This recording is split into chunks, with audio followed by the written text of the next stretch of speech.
खुलुमबाय आं माइनाव बसुमतारी गिबियावनो नोंथांमोनखौ आंनि चेनेलाव बरायहरबाय लोगोसे गोजोन फुंबिलिनि गाहाम हामलायथि बावहरबाय नोंथांमोननि थाखाय आङो लानानै फैलायबाय गोदान मोनसे रादाब नोंथांमोना भिडिअखौ अननानै जोबजासिम नायलांदो। दिनैनि गिबि खौराङाव दङ दिनै हायार सेकेन्डारि आनजादनि फिथाइखौ फोसावगोन होननानै खौरां मोननाय जादों। दिनै 30 एप्रिलाव हायार सेकेन्डारि आनजादनि आर्टस साइन्स कमार्स आरो भकेसनेल आयदानि लिरनाय आनजादनि फिथाइखौ फुंनि 9 रिंगायाव फोसावनाय जागोन। बे बाथ्राखौ टुइटनि गेजेरजों आसामनि सोलोंथाइ मन्थ्रि रनज पेगु बिथाङा थांनाय मैया फोरमायथिदों। गाबोन 1 मे बड'फा उपेन्द्रनाथ ब्रह्म बिथांनि थैनाय सान। बड'फा उपेन्द्रनाथ ब्रह्म बिथांनि थैनाय सानाव नखर मन्थ्रि अमित शाह बिथांनि नुजाथिनायाव बेखेवगोन। गोदान दिल्लीयाव बड'फा उपेन्द्रनाथ ब्रह्म बिथांनि मुङै दोंसे लामा आरो मोनसे मुसुखा। गोदान दिल्लीनि कैलाश कल'नियाव बड'फा उपेन्द्रनाथ ब्रह्म बिथांनि मुसुखा बेखेवनाय आरो बिथांनि मुङै लामानि मुं आरो बेंखन चकनि मुं दोननायखौ भारत हादरनि गाहाय मन्थ्रि नरेन्द्र मदि बिथां आरो नखर मन्थ्रि अमित शाह बिथांनिसिम दुलाराय बर' फरायसा आफादआ साबायखर बावहरदों। मख'नो गोनांदि बड'फा उपेन्द्रनाथ ब्रह्म बिथांनि थैनाय सानाव दिल्लीयाव बड'फानि मुङै बेखेवनो लानाय बायदि बायदि बिथांखिखौ लानानै इउपिपिएल दोलोआ खौरांगिरि मेल लादों। बेबायदि गिदिर हाबानि थाखाय हादोरनि गाहाय मन्थ्रि नखर मन्थ्रि आसामनि गिबि मन्थ्रि आरो बिटिआरनि गाहाय खुंगिरि प्रमद बर' बिथांमोननिसिम साबायखर बावहरदों। इउपिपिएलनि गाहाय नेहाथारि राजु कुमार नार्जारिया खौरां मेलनि गेजेरजों इउटुबार बि भइस बिथाङा जम्मु काश्मीराव थानाय पहलगामाव दावबायहैनाय सावगारिया समाजारि बिजोंनि गेजेरजों गोसारनायखौ थांनाय मैया नुनो मोननाय जादों।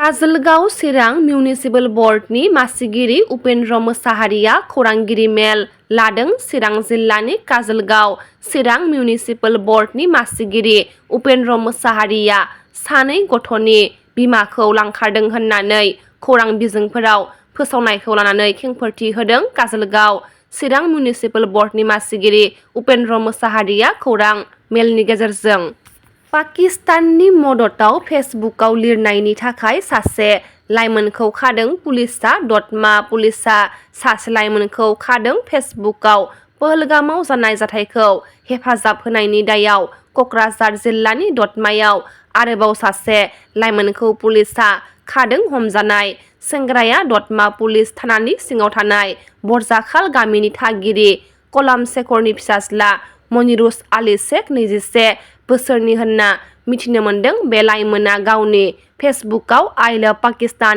लिरदोंमोन आरो पाकिस्ताननि मददआव गोबां गुबुन बाथ्राफोर लिरदोंमोन। बे दायनि थाखाय पुलिसआ बिथांखौ मोनायाव खानाय जादों। मैया सावस्रि आनजाद नायनायनि जोबनायाव बिसोरखौ जेलाव दैथायहरनाय जादों होनना मिथिनो मोन्दों।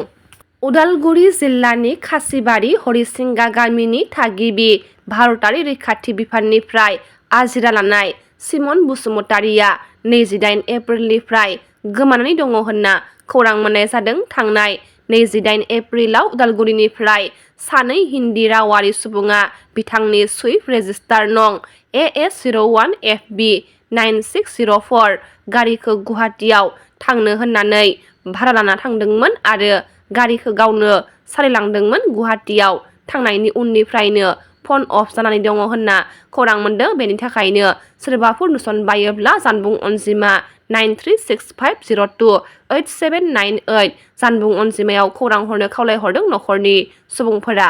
गहपुरनि हालदैबारि गेवलां लाइमोन आफादआ उपेन्द्रनाथ ब्रह्म बिथांनि थैनाय सानजों लोब्बा लाखिनानै 1 मेआव बुलुर बादायलायनाय हाबाफारि लादों। बिश्वनाथ जिल्ला गहपुरनि हालदैबारि गेवलां लाइमोन आफादआ 35थि उपेन्द्रनाथ ब्रह्म बिथांनि थैनाय सानजों लोब्बा लाखिनानै 1 मेआव बुलुर बादायलायनाय हाबाफारि लादों। बे बादायलायनायनि देरहानाय हानजाफोरनो सेथि बान्था हिसाबै 5,000 आरो नैथि बान्था 3,000 होनाय जागोन होनना मिथिनो मोन्दों। बे बुलुर बादायलायनायाव बयखौबो बाहागो लानो खावलायहरदों बानजाय आफादआ। सासे मुंदांखा खन्थाइगिरि सोलोंथाइगिरि आरो थुनलाइयारि सावरायगिरि बर' थुनलाइ खुगा सल'बाथा आरो हारिमुआव प्रफेसार अनिल कुमार बर' बिथाङा थुनलाइ आरो सोलोंथाइयाव मोननो हानाय पद्मश्री बान्थाखौ थांनाय सानाव मानगोनां भारतनि आफादगिरि मुस्रिमा द्रौपदी मुर्मु बिथांनिफ्राय बान्थाखौ आजावबाय।